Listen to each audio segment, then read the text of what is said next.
नमस्कार दोस्तों, स्वागत है आप सभी का ऑनलाइन अड्डा फर्स्ट डिजिटल पे। फिर से दोस्तों आप सभी के बीच आज लेटेस्ट अपडेट के साथ में इस वीडियो में दोस्तों बात करेंगे अध्यापकों की भर्ती के विज्ञापन के बारे में, जो कि जीआईसी प्रवक्ता की तरफ से जारी हो चुका है, मतलब उसके लिए है। तो कट ऑफ भी यहाँ पे घोषित हो गया और भी तमाम चीज़ें आपको विज्ञापन के अंदर देखने के लिए मिलेगी। तो सारी अपडेट को हम कवर करते हैं। चलिए दोस्तों वीडियो शुरू करते हैं। तो ऐसे में इस बार सबको यहाँ पे आवेदन करना है, सबसे बड़ा बदलाव देखने के लिए मिला है। साथ ही बीएड के बारे में हम बात करेंगे, किस किस के अंदर बीएड अनिवार्य किया गया है, बीएससी और बीए किसके अंदर आवेदन कर सकते हैं। लेकिन जो सबसे बड़ा बदलाव है वो इंटरव्यू का है। हाल ही में नई शिक्षा नीति के अंदर हमने देखा था, जैसा कि आपको पता होगा, टीजीटी के अंदर बात की गई थी कि भाई इंटरव्यू को हटा दिया जाए, है ना। तो ऐसे में हटा दिया गया है। तो कहीं ना कहीं इंटरव्यू को लेकर तमाम चीज़ें देखने के लिए मिलती हैं और कहीं ना कहीं इंटरव्यू को समाप्त करने की जो मांग है वो भी की जाती है। तो सबसे बड़ा बदलाव है कि इस बार आपका इंटरव्यू नहीं होने वाला है प्रवक्ता भर्ती के अंदर, क्योंकि यहाँ पर बदलाव करके अब आपका प्री और मेंस देखने के लिए मिलेगा। तो आगामी समय के अंदर आपको बहुत सारा बेनिफिट इससे मिलने वाला है। तो चलिए दोस्तों, मैं आप सभी को दिखाना चाहूँगा यहाँ पे ऑफिशियल नोटिफिकेशन। लेकिन आगे बढ़ने से पहले जिन्होंने अभी तक वीडियो को लाइक नहीं किया, वीडियो को लाइक कर दें, साथ में शेयर कर दें और चैनल को सब्सक्राइब करना बिल्कुल ना भूलें। तो यहाँ पे आप सभी के सामने विस्तृत नोटिफिकेशन आ जाता है, जिसके माध्यम से आप सभी को समझाने का जो प्रयास है वो करते हैं। तो चलिए दोस्तों, मैं आप सभी को दिखाना चाहूँगा। अगर बात करें राजकीय इंटर कॉलेज परीक्षा 2020 के ऑनलाइन आवेदन प्रारंभ होने की जो तारीख है वो आज से मतलब कि शुरू हो चुके हैं। सुबह मैंने बता दिया था 18/1/2021 तक आप लोग यहाँ पे अपने जो पैसे हैं वो जमा करा सकते हैं। साथ ही आप सभी को जो फीस है वो देनी है। दूसरी तरफ जो लास्ट डेट रखी गई 22/1/2021 से 30 दिन का आपको समय मिलेगा। बड़ी आसानी से आप लोग यहाँ पे अपना जो आवेदन है कर पाएंगे। तो लोक सेवा आयोग की वेबसाइट पे आपको जाना, uppsc.nic.in पे जैसे ही आप लोग जाएंगे, अगर आप पहले से रजिस्टर्ड हैं तो आपको ज़्यादा कुछ करने की आवश्यकता नहीं पड़ती है, और नहीं किया तो जाकर के आप लोग कर सकते हैं। तो ऑनलाइन करने के लिए आपको आवेदन क्या क्या करना पड़ेगा, इसके बारे में सारी जानकारी यहाँ पे दी गई है। वैसे तो आप सभी को पता होगा, आपको जाकर के ऑफिशियल वेबसाइट पर जाना है, साथ ही ऑल एडवर्टीजमेंट पर क्लिक करना, उसके बाद में आप लोग वहाँ से जाकर के कर सकते हैं। हम थोड़ी सी और जानकारी यहाँ पे आप सभी के सामने देख लेते हैं। जैसा कि आप सभी के सामने बताया जा रहा है शुल्क को लेकर, यहाँ पे शुल्क की अगर बात करें अनरिजर्व को लेकर, साथ ही ईडब्ल्यूएस को लेकर बताया गया है कि 100 रुपये आप सभी का यहाँ पे लगेगा, साथ ही 25 रुपये आपसे लिया जाएगा ऑनलाइन आवेदन का। साथ ही अगर बात करें अन्य पिछड़ा वर्ग अभ्यर्थी भी यहाँ पे 25 रुपये देंगे, तो टोटल सबका 125 रुपये ही लगने वाला है, ठीक है। साथ ही अगर बात करें अनुसूचित जाति अनुसूचित जनजाति के बारे में, उनके यहाँ पे जो ऑनलाइन आवेदन की फीस है वो 40 रुपये लगेगी, और साथ ही अगर बात करें 25 रुपये जोड़ दिए जाए तो लगभग 65 रुपये उनको यहाँ पर देने पड़ेंगे। तो ये बात फीस के बारे में हो जाती है। साथ ही जो दिव्यांग अभ्यर्थी हैं उनको यहाँ पे कुछ भी नहीं देना पड़ेगा, बस ऑनलाइन फीस देनी पड़ेगी, जो कि 25 रुपये निर्धारित है। भूतपूर्व सैनिक के लिए 40 + 25 देकर टोटल 65 रुपये उनसे ले लिए जाएंगे। साथ ही सारी जानकारी नीचे आप सभी के सामने देखने के लिए मिलेगी। जैसे ही आप लोग सबमिट करेंगे, सबमिट करने के बाद में ईमेल पे आप सभी के सामने रजिस्ट्रेशन नंबर देखने के लिए मिल जाएगा, उसी के बारे में बताया गया है। वहीं अगर बात करें रिक्तियों को लेकर, जैसा कि आपको सुबह बताया गया था 1473 के समथिंग आपको देखने के लिए मिलेंगी, जिसमें मेल की 991 है। साथ ही अगर बात करें फीमेल की 482 आप सभी के सामने आती हैं। तो हिंदी के अंदर 98 हैं, जिसके अंदर आपको देखने के लिए मिलेगा आरक्षण वाइज। साथ ही अंग्रेजी के अंदर 100 है, साथ में भौतिक विज्ञान के अंदर संख्या दी गई है। उसी क्रम में रसायन विज्ञान के अंदर 106, जीव विज्ञान की 137 है। तो एक गणित की बात करें 132 के समथिंग है, संस्कृत की बात करें 46 है। तो जैसा कि आप में देखा होगा चयन बोर्ड की तरफ से पीजीटी की जो वैकेंसी करवाई जाती है, लगभग सेम टू सेम ये वही चीज़ है जो आप सभी को यहाँ देखने के लिए मिल रही है। तो उसी प्रकार सभी के पदों की संख्या आप सभी के सामने आ रही है।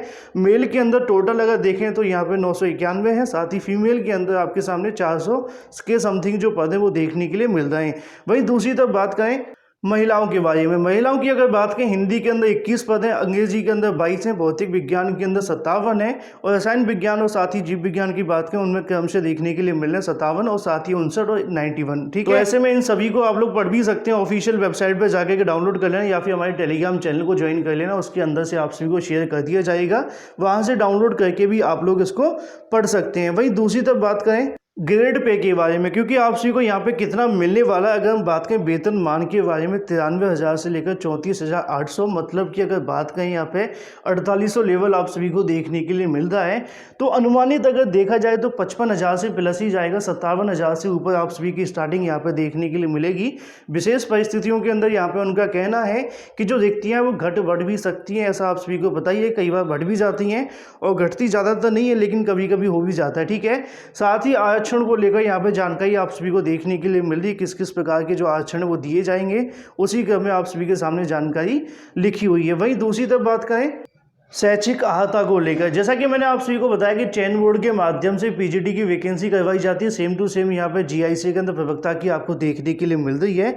तो ऐसे में आप सभी के सामने शैक्षिक अहर्ता आ जाती है, किस प्रकार आप सभी को क्या क्या करना है। प्रवक्ता पुरुष महिला की अगर बात करें, समाजशास्त्र भूगोल के अंदर अर्थशास्त्र, इतिहास, नागरिक शास्त्र की बात करें, भौतिक की बात करें, या फिर सभी के बारे में यहाँ पे आप सभी के सामने लिखा हुआ है। तो उसी क्रम में भारत में विधि द्वारा स्थापित किसी विश्वविद्यालय से संबंध विषय में स्नातक मतलब उपाधि या फिर सरकार द्वारा उसके समकक्ष मान्यता प्राप्त कोई उपाधि आपके पास में होनी चाहिए। मतलब अगर सिंपल शब्दों में आप सभी को समझाना चाहूँ, आप इनमें से किसी विषय के लिए आवेदन करना चाहते हैं जो आपके सामने यहाँ पर दिए गए हैं, उसमें आप सभी के पास में पोस्ट ग्रेजुएशन होनी चाहिए। उसके लिए आप लोग यहाँ पे आवेदन कर सकते हैं, लेकिन संबंधित विषय के अंदर जिस सब्जेक्ट के लिए आप लोग आवेदन कर रहे हैं उसी से आपको यहाँ पर जो पोस्ट ग्रेजुएशन है वो होनी चाहिए एमए से संबंधित, जैसा कि आप सभी को मैंने बता दिया है। दूसरे नंबर पर आप सभी के सामने देखने के लिए मिलेगा जीव विज्ञान की जो बात है वो की गई है। तो जीव विज्ञान की जो पुरुष महिला अभ्यर्थी यहाँ पे आवेदन करना चाहते हैं वनस्पति विज्ञान साथ ही जंतु विज्ञान में, उनके पास में पोस्ट ग्रेजुएशन होनी चाहिए। एमएससी की जो बात है वो की जा रही है, ठीक है। वहीं तीसरे नंबर पे आप सभी के सामने आ जाता है पुरुष महिला की जो बात है वो की जा रही है मनोविज्ञान या फिर शिक्षा शास्त्र, आप सभी के पास में पोस्ट ग्रेजुएशन होना चाहिए। मतलब मनोविज्ञान से अगर आपने एमए किया तो आप लोग यहाँ पे आवेदन कर सकते हैं, जैसा कि आपको देखने के लिए मिल रहा है, ठीक है। तो उसी क्रम में नीचे आप सभी के सामने आएगा कि इसके साथ राजकीय मान्यता प्राप्त प्रशिक्षण विद्यालय से एलटी डिप्लोमा या फिर कुछ और। तो ऐसे में आप सभी को बताना चाहूँगा कि जो एलटी है वो अब नहीं होता है, 20-22 साल पहले हुआ करता था, इससे पहले विवाद भी हुआ था। अगर आपने खंड शिक्षा अधिकारी परीक्षा देखी होगी तो उसी क्रम में इसके अंदर आप सभी से मांगा गया है। तो ऐसे में यहाँ पे एक सवाल ये भी आ जाता है कि अब एलटी डिप्लोमा की जगह पर दूसरा कौन सा हो सकता है। तो आज की तारीख में बीएड को यहाँ पे इसके समान माना जाता है। तो ऐसे में जिन्होंने बीएड किया है वो लोग भी यहाँ पर आवेदन कर सकते हैं, ठीक। तो जो बीएड वाले छात्र होंगे वो यहाँ पर इसके लिए आवेदन कर पाएंगे।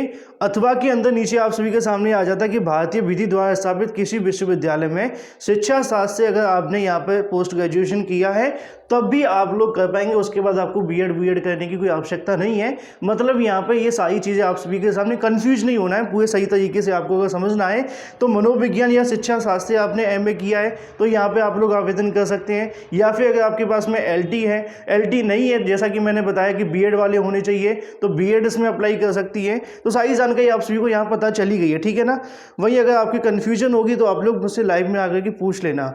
प्रवक्ता की अगर बात करें हिंदी के अंदर मेल फीमेल से पूछा गया है तो इसमें जानकारी आप सभी के सामने आ जाती है कि हिंदी में अगर हम बात करें इसके अंदर आपको पोस्ट ग्रेजुएशन की जो मांग है वो की गई, साथ में संस्कृत विषय, साथ में कला स्नातक या फिर संस्कृत विश्वविद्यालय वाराणसी शास्त्री की जो परीक्षा का प्रमाण पत्र आपके पास में होना चाहिए। इसके लिए यहाँ पे जो मांग है वो रखी गई है। मतलब ये है कि हिंदी आपकी पोस्ट ग्रेजुएशन अगर आप इसके अंदर हैं और साथ ही संस्कृत विषय के साथ कला आपके पास होनी चाहिए स्नातक में, ठीक है। या फिर संस्कृत विश्वविद्यालय वाराणसी की शास्त्री परीक्षा का प्रमाण पत्र आपके पास में होगा तो आप लोग यहाँ पे हिंदी के लिए आवेदन कर सकते हैं। तो हिंदी के बारे में एक बार फिर से समझ लीजिए, हिंदी में अगर आप यहाँ पे पोस्ट ग्रेजुएट हैं तो साथ में आपके पास में संस्कृत विषय के साथ कला, जैसा कि अगर बात की बीए के अंदर आप सभी के पास में सब्जेक्ट होना चाहिए, या फिर जो आपके सामने लिखा है कि विश्वविद्यालय वाराणसी शास्त्री की जो परीक्षा प्रमाण पत्र अगर आपके पास में है तो आप लोग आवेदन कर सकते हैं। तो इन चीज़ों को ध्यान में रखिएगा। साथ ही उर्दू के बारे में जानकारी दी गई कि भारत में विधि द्वारा स्थापित किसी विश्वविद्यालय से उर्दू की, जैसा कि आपको बताए, पोस्ट ग्रेजुएशन की जो मांगे की गई या फिर इसके कोई समकक्ष हो। उसी क्रम में संस्कृत के बारे में भी सेम जानकारी आप सभी के सामने आती है कि भारत में विधि द्वारा स्थापित किसी विश्वविद्यालय से संस्कृत में अगर आपने यहाँ पर पोस्ट ग्रेजुएशन की है या फिर सरकार द्वारा उसके समकक्ष मान्यता प्राप्त कोई उपाधि है तो आप लोग यहाँ पर संस्कृत के लिए आवेदन कर सकते हैं। साथ ही वाणिज्य को लेकर भी जानकारी सेम ही दी गई है, यहाँ पर भी पोस्ट ग्रेजुएशन की मांग की गई है। साथ ही प्रवक्ता के बारे में आप सभी के सामने आ जाता है, प्रवक्ता के लिए गैर विज्ञान के बारे में, है ना। तो गैर विज्ञान की बात करें या फिर गैर कला की बात करें उसमें आप सभी के पास में पोस्ट ग्रेजुएशन होनी चाहिए, या फिर इलाहाबाद विश्वविद्यालय या फिर बड़ौदा विश्वविद्यालय से बीएससी गैर विज्ञान या फिर गैर कला से स्नातक, या गैर शास्त्र से अगर बात करें अर्थशास्त्र की बात की, गैर अर्थशास्त्र से विषय में इलाहाबाद विश्वविद्यालय से स्नातक अगर आप हैं तो आप लोग यहाँ पे आवेदन कर सकते हैं।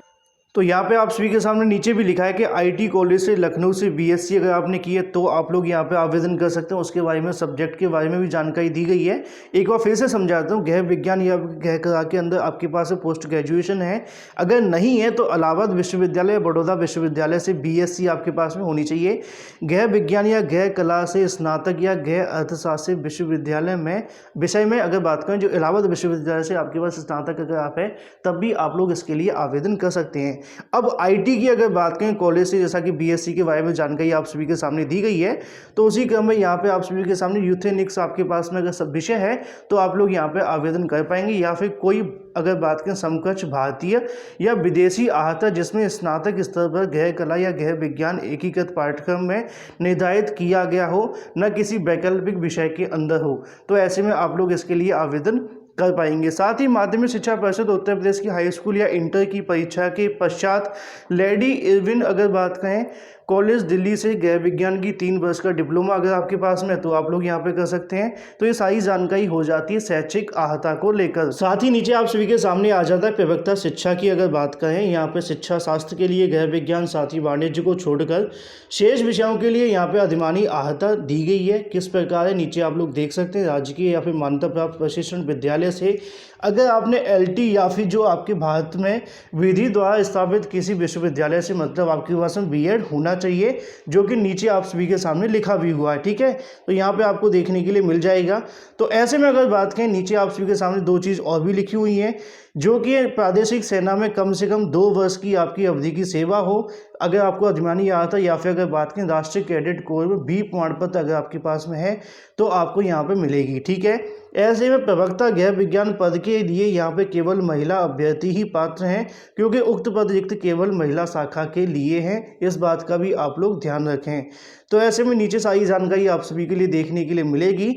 साथ ही आप सभी को बताना है कि आयु सीमा के बारे में 1 जुलाई 2020 को, जैसा कि मैंने सुबह के वीडियो के अंदर भी बता दिया था कि 21 वर्ष की आयु अवश्य पूरी करनी चाहिए। मैक्सिमम है जो 40 वर्ष आप सभी की होनी चाहिए, जो कि आपको यहाँ पर भी देखने के लिए मिल जाएगी। तो ऐसे में एज लिमिट आप सभी के लिए बता दी गई है। नीचे आप सभी के सामने और भी जानकारी लिखी है, एक बार इसको अच्छे से रीड कर लेना, जिससे कि आप लोगों को समस्याओं का सामना नहीं करना पड़ेगा, क्योंकि मेन चीज़ें मैं आपको यहाँ से बता देता हूँ। साथ ही आप सभी के मन में सवाल होगा इसके अंदर, जैसा कि आप सभी को बताएं कि आगामी समय के अंदर आपकी जो परीक्षा है वो देखने के लिए मिलेगी, तो कितने मिनिमम आपको नंबर यहाँ पे लेकर के आने, और नंबर लेकर के आने के साथ साथ आपको गलतियाँ नहीं करनी है, मतलब कि नेगेटिव मार्किंग को लेकर। तो इसके अंदर नेगेटिव मार्किंग काफ़ी अच्छी रखी गई है, जैसा कि आप देख पाएँ कि 1/3 की मतलब 0.33 आपको देखने के लिए मिलेगी। अगर आप यहाँ पे 3 सही करके आते हैं और ऐसे में 3 गलत कर देते तो आपका 1 यहाँ पे काट लिया जाएगा, मतलब कि 2 ही सही माने जाएंगे। तो ऐसे में आप सभी के सामने अगर बात करें मिनिमम को लेकर, मतलब मिनिमम एफिशिएंसी स्टैंडर्ड जो यहाँ पे रखा गया है, अगर इसके नीचे कम जाते हैं, जैसे कोई अगर अभ्यर्थी 30% लेकर के आता है या 34% लेकर के आता है और अगर पद खाली चले जाते हैं तो उनको यहाँ पर नौकरी नहीं दी जाएगी किसी भी कीमत पर। तो ऐसे में आप सभी के सामने यहाँ पे देखने के लिए मिलेगा 35% निर्धारित आप सभी के पास में होनी चाहिए। इन श्रेणियों के अभ्यर्थी यदि अगर बात करें मुख्य या प्रारंभिक परीक्षा के अंदर 35% से अंक कम प्राप्त करते हैं तो यहाँ पे उनका कहना होगा कि योग्य अभ्यर्थी नहीं मिले हैं। तो उसी को लेकर आप सभी के सामने जानकारी दी जा रही है। ये जो 35% है वो आप सभी को देखने के लिए मिलेगा अनुसूचित जाति और अनुसूचित जनजाति अभ्यर्थियों के लिए। साथ ही नीचे आप सभी के सामने देखने के लिए मिल जाएगा अगर बात करें अन्य श्रेणी अभ्यर्थियों के लिए जो न्यूनतम है वो 40% यहाँ पे आप सभी को देखने के लिए मिल रहा है। तो ऐसे में आप लोग इसका ध्यान रखिएगा कि मिनिमम कट ऑफ यहाँ पे पहले से रखी गई है 35 और 40, जो कि आप सभी के सामने है। तो बड़ी अपडेट दोस्तों आप सभी के सामने आ जाती है। बाकी इसके अंदर जैसा कि आप सभी के मन में सवाल होगा अब कि आपको फोटोग्राफ कैसे लगाना है, सिग्नेचर वगैरह सारी जानकारी आप सभी के सामने लिखी हुई है। ठीक है, तो उसी क्रम में यहाँ पे आप सभी के सामने पूरा ब्यौरा आ जाता है, आपको क्या क्या भरना, ये सारी जानकारी आप सभी को बाद में जब भरेंगे तो आपको पता चल ही जाएगा। लेकिन अब अगर बात करें पाठ्यक्रम को लेकर, पाठ्यक्रम के बारे में यहाँ पे आप सभी के सामने जानकारी दी गई है। अगर बात करें सामान्य अध्ययन के अंदर, जैसा कि आप सभी के सामने कि अगर बात करें सामान्य विज्ञान, भारत का इतिहास, भारतीय राष्ट्रीय आंदोलन, सारी जानकारी आप सभी के सामने आ जाएगी। एक अलग से वीडियो बना दूंगा अगर आप लोग कहेंगे तो सिलेबस के बारे में। ठीक है, तो ऐसे में यहाँ पे आप सभी के सामने आ जाता है। साथ ही नीचे भी आप सभी को देखने के लिए मिल जाएगा पाठ्यक्रम को लेकर। अगर हम बात करें निर्धारित अंक आप सभी के सामने 50 देखने के लिए मिलेंगे, जो कि आप सभी के सामने नीचे देखने के लिए मिल रहा है सामान्य हिंदी में। ठीक है, साथ ही आप सभी के सामने और भी आ जाते हैं जो अदर सब्जेक्ट हैं। तो सारी जानकारी आप सभी को एक अलग से दे दी जाएगी पूरे सिलेबस के बारे में। अगर आपको लगता है तो एक वीडियो बना करके दे दिया जाएगा, इंग्लिश के बारे में भी आ जाता है। ये हो गया दोस्तों अभी अभी की लेटेस्ट अपडेट जो कि आपको देखने के लिए मिली है। प्रवक्ता भर्ती के बारे में विज्ञापन जारी हो चुका है, जिन्होंने आवेदन करने वो जाकर के आवेदन कर सकते हैं। भौतिकी के बारे में, रसायन के बारे में सारी जानकारी यहाँ पर दी गई है। जो भी अपडेट होगी लगातार आप सभी को ऑनलाइन डेटा फर्स्ट चैनल के माध्यम से मिलती रहेगी। फिलहाल इस वीडियो के माध्यम से इतना ही। Thank you for watching this video.